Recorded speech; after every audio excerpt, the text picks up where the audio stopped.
That's Nick. And that's Joseph. And today we're here to talk about Guy Ritchie's The Covenant, which is being released courtesy of MGM and Amazon on April 21st, 2023. How many films has Guy Ritchie done? This is his 14th, I believe. His second this year after there's an Operation Fortune Ruse de Guerre, which we did not see. But however, his film previous to that I quite liked, Wrath of Man, which also starred Jason Statham, a regular in his stable.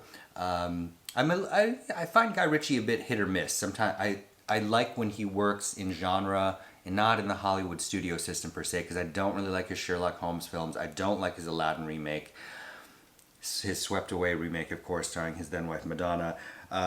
But, you know, his early works, Lock, Stock, and Two Smoking Barrels and Snatch, I both think are excellent. You liked this movie. I did overall. At a point, it hits a wall, but it does feature one really good performance from its two leads. So the basic story is Jake Gyllenhaal plays an army soldier. Sergeant, who is in Afghanistan. And the troop he's a part of, they're using local Afghani people to help them as interpreters. So they end up in a situation where the Taliban attacks them and an arsenal, I think, and everyone gets killed except Jake Gyllenhaal and his interpreter Ahmed, who's played by Dar Salim. So Jake Gyllenhaal is very badly hurt, and if not for Ahmed, the Taliban would have captured Jake Gyllenhaal. But instead, Ahmed drags his ass into a remote area and takes care of him for a couple of weeks, right? Several weeks, 100. I think it's 110 or 120 clicks that he goes, roughly. And then when Jake Gyllenhaal comes to, he's back in the U.S. And it's important to know that the Afghani people who are assisting U.S. military, they were told that they'd be provided visas to be able to leave Afghanistan. Mm-hmm. So once Jake Gyllenhaal has come to, he's concerned, my friend Ahmed, what happened to him? The Taliban is pursuing him. So he's trying to get assistance, but the bureaucracy is formidable, right? So he can't get his friend out. So Jake Gyllenhaal decides to use his own money and call in a favor to go back to Afghanistan to rescue his friend. And he does. The end. There you go. And we don't learn until the final credits that it's based on a true story, because we see the actual pictures of these two men, which I kind of thought was interesting, because you're always kind of manipulated in a certain way when that opens a film, right? So I spent most of this thinking that it was just kind of a vague composite, because we're open with facts from Ritchie about after 9/11 the number of U.S. troops that were sent to Afghanistan, and then a blurb about the 50,000 interpreters that were hired locally in the deal that they were supposed to get. And he also, the reason this movie is called Guy Ritchie's The Covenant is because there are so many films called The Covenant, including a terrible Rennie Harlan film from 2006. And that's where Ritchie also gives us at the end the definition of covenant, which means duty, bonds, commitment, etc. But yeah. Well, we can just go through it. So when Ahmed is dragging Jake Gyllenhaal to safety, is that a long segment? Oh yeah, for sure. And I think they can't use the roads. The Taliban is looking for them. They know who they are, because Jake Gyllenhaal's troop, Sergeant John Kinley, they were tasked with finding where these IEDs are being manufactured, and they've been getting bad coordinates, bad information, etc. After an incident where their interpreter and one of his men is killed. So they get this new interpreter, and we're told that Dar Salim speaks 4 languages, but he's kind of difficult to deal with, and he works in a certain way because Ahmed's brother is a drug dealer, so he used to work in this heroin trade, so he knows these connections, so he's able to get them better information. They're led to an IED compound, and that's where everything goes left real quick. So when the normal channels are not successful, what favor does Jake Gyllenhaal call in? He's got this, early on he has maybe 2 scenes with Johnny Lee Miller playing Corporal Vokes, who they seem to have a very odd relationship, which Vokes doesn't seem to really want to be helping him very much, like giving him helicopters, etc., to help him. And later we find out that the favor he calls in is Vokes owes Kinley his life.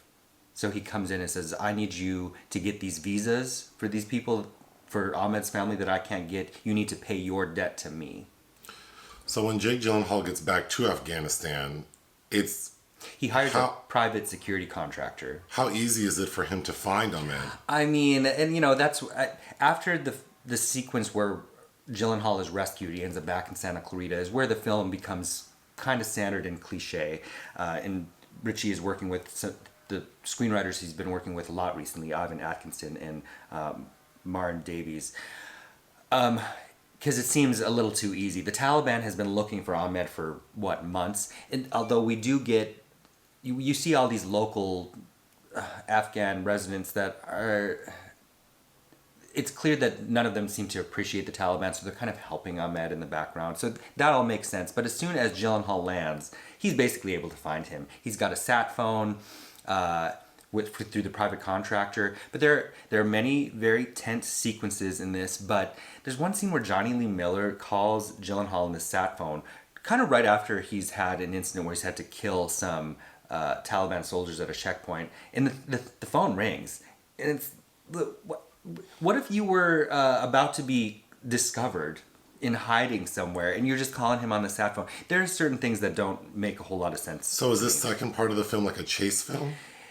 The first part of the film, after his troop dies, is really a chase film, and then it becomes where, I forget who wrote about Jake Gyllenhaal and The Guilty saying you're watching him white knighting the whole time. That's what I feel here. You get this really corny montage of Jake Gyllenhaal drunk and screaming on the phone, trying to call USCIS, trying to find information about how to help his friend, and the bureaucratic red tape is astronomical. Like, even if you had his information, it would be 9 months, blah, blah, blah. And then once Gyllenhaal lands there and meets Anthony Starr, who's playing the head of this contracting service, he's like, yeah, we got called away on something else on the UN diplomat service. You're on your own. And then there's this other conversation about, like, no, you took my money. We made a pact. We made a deal. You have to honor it.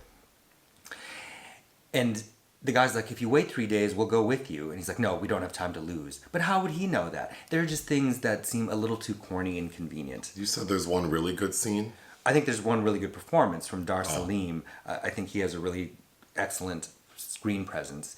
We reviewed him in the film Black Crab, Svart Krabbe, with Noomi Rapace some months ago. He's also got a 6-episode arc in Game of Thrones, I know, which I've not seen. But he's definitely the one to watch. I think Gyllenhaal as John Kinley, I think that needs to be played by somebody a little more grizzled, a little more rough around the edges. Because as soon as he gets back, he's married to Emily Beecham, who's a notable British actress who has nothing to do. She has that obligatory role where she's watching her husband suffer, and she comes to him and says, I know what you need to do, go do it. And I'm like, okay. How does the film look? It looks great. It was shot by Ed Wild, the DP on Rocket Man recently. The score I quite like, by Christopher Benstead, but it is at times doing too much. It is like too magisterial, and but it also works really well at sometimes. I like this film a lot better than something like Doug Liman's The Wall from a few years ago. In the action sequences and the intensity are kind of boiled down to, it's a survival thriller, no matter what you think about why the U.S. is here or what's going on, and it reminded me a little bit of Peter Berg's Lone Survivor in that sense of this, you are really in it with them. And I think that the action sequences are very well done. But Guy Ritchie, to me, that's kind of his bread and butter. And the misstep is really in conveying kind of this bond and this connection beyond mere cliche. This is the film that should have been titled Extraction, not that Chris Hemsworth crap on Netflix that has a sequel soon. And also, an aside to the music, I'm so tired of these we're talking about, it's set in March of 2018. because at the end we learn, we are reminded that in August of 2021, the troops were finally withdrawn after 2 decades, and a blurb about what's happened to all the interpreters, that the translators that have collaborated with the U.S. government are hunted or killed by the Taliban, right? Yeah. Where was I going with that? What would you give this movie? Oh, the soundtrack. This is 2018. Why is the Hollies long, cool woman in a black dress? I don't. It's not a Vietnam era war film. I just find how filmmakers using that vintage soundtrack always, and it's always like the same handful of tracks. I think. Like I don't know. I find that kind of boring. I want to give it 2.5, but Dar Salim, the score, how it looks, the fight scene, the action, the choreography, it really is well calibrated in many ways. So I do believe it deserves a 3, but barely. Anything else? No. Hit the thanks button. Listen to our podcast. Bye.